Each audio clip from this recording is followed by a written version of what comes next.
Head lines آپ جان چکے، بڑھتے ہیں خبروں کی تفصیل کی جانب۔ Chairman justice retired Javed Iqbal کی زیر صدارت نیب ایگزیکٹو بورڈ کا اجلاس ہوا۔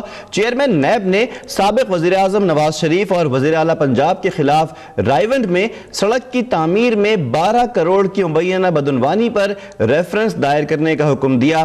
سابق وزیر اعظم گیلانی کے خلاف بھی اختیارات کے مبینہ طور پر ناجائز استعمال پر بھی ریفرنس دائر کیا جائے گا۔ اہم خبر سے یہاں پر آپ کو آگاہ کیا، بدعنوانی کے 6 ریفرنس، 4 انکوائریوں اور 11 کیسوں کی منظوری دی گئی ہے۔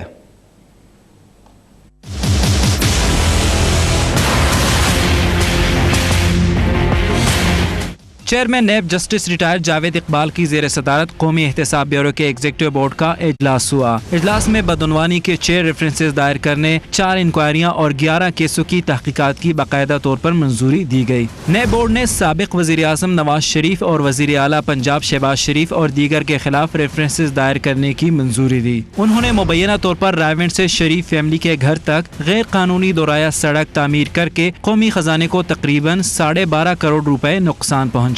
ایگزیکٹو بورڈ نے نندی پور الیکٹرک پروجیکٹ میں سابق وفاقی وزیر ڈاکٹر بابر اعوان، سابق وزیر پانی و بجلی پرویز اشرف، سابق سیکرٹری قانون و انصاف مسعود چشتی، سابق سیکرٹری شاہد رفیع اور سابق ڈائریکٹر اعجاز بشیر کے خلاف انویسٹیگیشن کی منظوری دی۔ ملزمان پر الزام ہے کہ انہوں نے نندی پور پن بجلی منصوبے میں تاخیر کی، جس سے قومی خزانے کو 113 ارب روپے کا نقصان پہنچایا گیا۔ اجلاس میں سابق چیئرمین پاکستان تمباکو بورڈ صاحبزادہ خالد کے خلاف بدعنوانی کا ریفرنس دائر کرنے کا فیصلہ کیا گیا۔ ملزم پر الزام ہے کہ انہوں نے اختیارات کا ناجائز استعمال کرتے ہوئے غیر قانونی بھرتیاں کی، جس سے قومی خزانے کو کروڑوں روپے کا نقصان پہنچایا گیا۔ اجلاس میں سابق سیکرٹری لیبر سندھ نصر حیات اور دیگر کے خلاف بدعنوانی کا ریفرنس دائر کرنے کی منظوری دی گئی۔ ملزمان پر اختیارات کے ناجائز استعمال اور مہنگے داموں 200 ایکڑ اراضی خریدنے کا الزام ہے، جس سے قومی خزانے کو 27 کروڑ 54 لاکھ روپے سے زائد کا نقصان پہنچا۔ اجلاس میں سابق چیئرمین وابڈا طارق حمید و دیگر کے خلاف بدعنوانی کا ریفرنس دائر کرنے کی منظوری دی گئی۔ ملزمان پر اختیارات کے ناجائز استعمال اور پیپرا و نیپرا رولز کی خلاف ورزی کرتے ہوئے 136 ملین واٹ کا رینٹل پاور پروجیکٹ کی منظوری دینے کا الزام ہے۔ ایگزیکٹو بورڈ نے سابق وزیر اعلیٰ بلوچستان نواب محمد اسلم رئیسانی و دیگر کے خلاف انویسٹیگیشن کی منظوری دی۔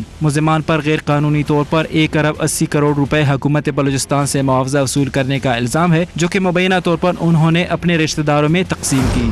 نیب بورڈ نے سابق وزیر اعظم سید یوسف رضا گیلانی اور دیگر کے خلاف انویسٹیگیشن کی منظوری دی۔ ان پر الزام ہے کہ انہوں نے سینڈک میٹلز لمیٹڈ کے سابق مینیجنگ ڈائریکٹر محمد رزاق سنجرانی اور دیگر کی تعیناتی کرتے ہوئے اختیارات سے تجاوز کیا اور قومی خزانے کو 17.7 ملین روپے کا نقصان پہنچایا۔ اجلاس میں سابق chief executive officer KSB bank Nasir Ali Shah Bukhari اور دیگر کے خلاف انکوائریوں کی منظوری دی گئی۔ ملزمان پر اختیارات کے ناجائز استعمال اور قومی خزانے کو 103.5 ملین روپے کا نقصان پہنچانے کا الزام ہے۔ اجلاس میں ندیم ضیاء پیرزادہ، شمع ندیم، رضیہ پروین، سعدی پروین، منیر ضیائی، عمر ضیائی، خالد حسین اور ساجد حسین کے خلاف انکوائری کی منظوری دی گئی۔ ملزمان پر مشتبہ رقوم کی منتقلی کا الزام ہے، جو کہ مزید کارروائی کے لیے اسٹیٹ بینک آف پاکستان نے نیب کو بھجوایا ہے۔ ایگزیکٹو بورڈ نے سابق چیئرمین NICL ایاز خان نیازی اور دیگر کے خلاف انویسٹیگیشن کی منظوری دی۔ چیئرمین نیب نے اجلاس کے اختتام پر تمام پرانی انکوائریوں اور انویسٹیگیشن کو قانون کے مطابق منطقی انجام تک پہنچانے کا حکم دیتے ہوئے ہدایت کی کہ کوئی بھی مقدمہ غیر معینہ مدت تک التوا میں نہ رکھا جائے۔